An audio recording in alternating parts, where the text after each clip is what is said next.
Hola, mi nombre es Renzo Solís y te acompañaré en esta lección del Diplomado de Finanzas.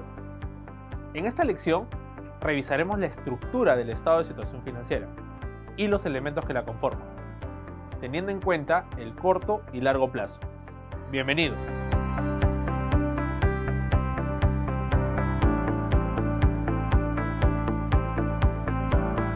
El estado de situación financiera, conocido también como balance general, permite tener conocimiento del origen y destino de las ganancias de la empresa.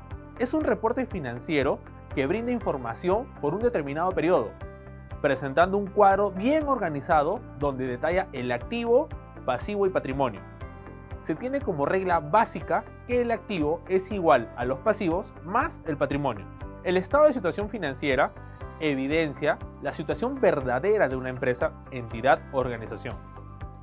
Según las normas internacionales de información financiera, se define como un estado financiero que muestra en una determinada fecha los activos, pasivos y capital que dan como resultado una estructura financiera de una organización, explicando mediante un gráfico una duplicidad que se puede ver con el total del activo y con el total de pasivo y patrimonio.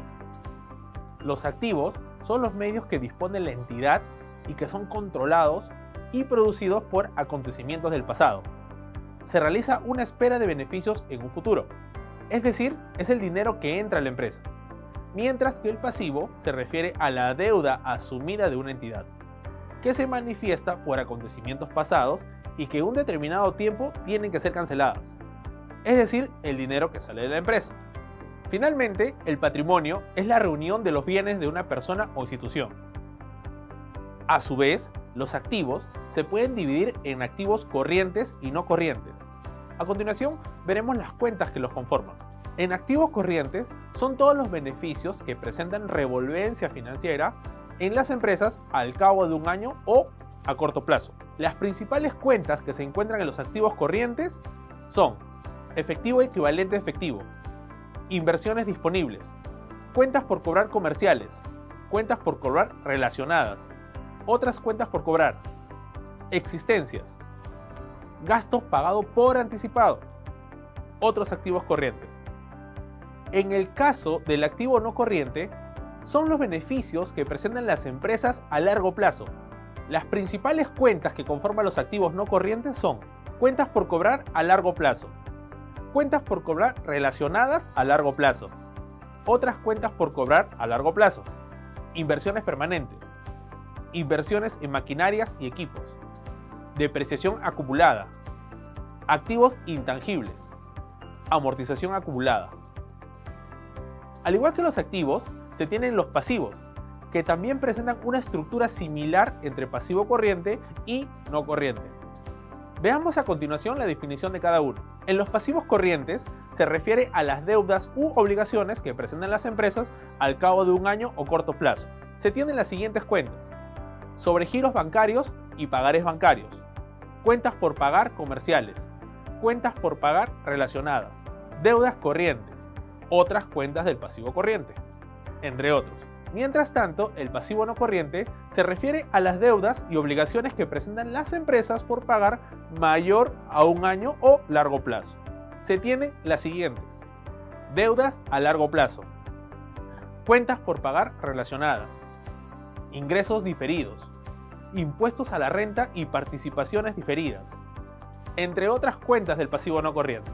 Con respecto al patrimonio, se manejan las siguientes cuentas: capital, capital adicional, acciones de inversión, excedentes de revaluación, reservas legales, otras reservas, resultados acumulados, entre otros. Con respecto al estado de resultados, es un estado financiero que mide la rentabilidad de un negocio por un periodo de tiempo específico, a través de la utilidad neta. Los ingresos son los recursos económicos que se generan en cierto tiempo. Las empresas los crean de diversas fuentes. Los fabricantes de bienes de consumo los obtienen de la venta de sus productos a consumidores y distribuidores.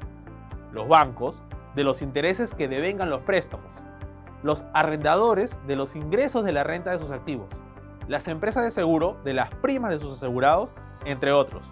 En el caso de los gastos, son los costos de los bienes y servicios utilizados en el proceso de obtención de ingresos. Por ejemplo, tenemos los gastos de comercialización, los gastos de mercadotecnia, gastos de administración del negocio. Finalmente, tenemos el estado de flujo de efectivo.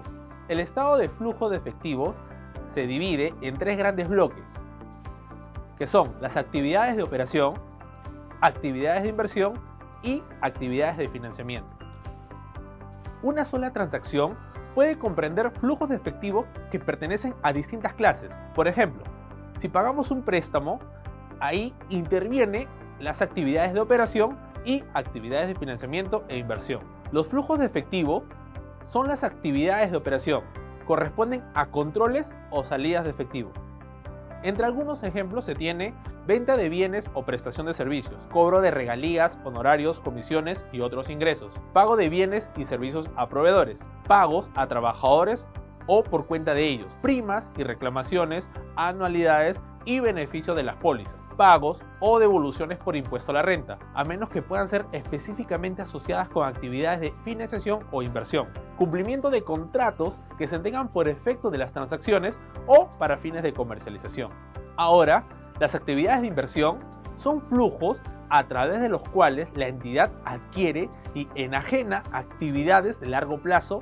Los flujos de efectivos en las actividades de inversión se pueden dar por diversas maneras: pago y cobro por compra y venta de activo fijo, intangibles u otros activos a largo plazo, pago y cobro por compra y venta de acciones e instrumentos financieros de otras empresas. Por su parte, las actividades de financiamiento son flujos obtenidos de los dueños y terceros que producen cambios en el tamaño y composición del capital propio y del endeudamiento de la empresa. Los flujos de efectivo en las actividades de financiamiento se dan por emisión de acciones o nuevos aportes y otros títulos representativos del patrimonio, emisión de obligaciones, préstamos, pagarés, bonos, hipotecas u otro título a corto y largo plazo, cancelación y amortización de préstamos obtenidos, pagos de préstamos y redención de acciones de la empresa, pago de cuotas de un arrendamiento financiero. Hemos llegado al final de esta lección. Recuerda revisar el material adicional y realizar las actividades indicadas. Nos vemos.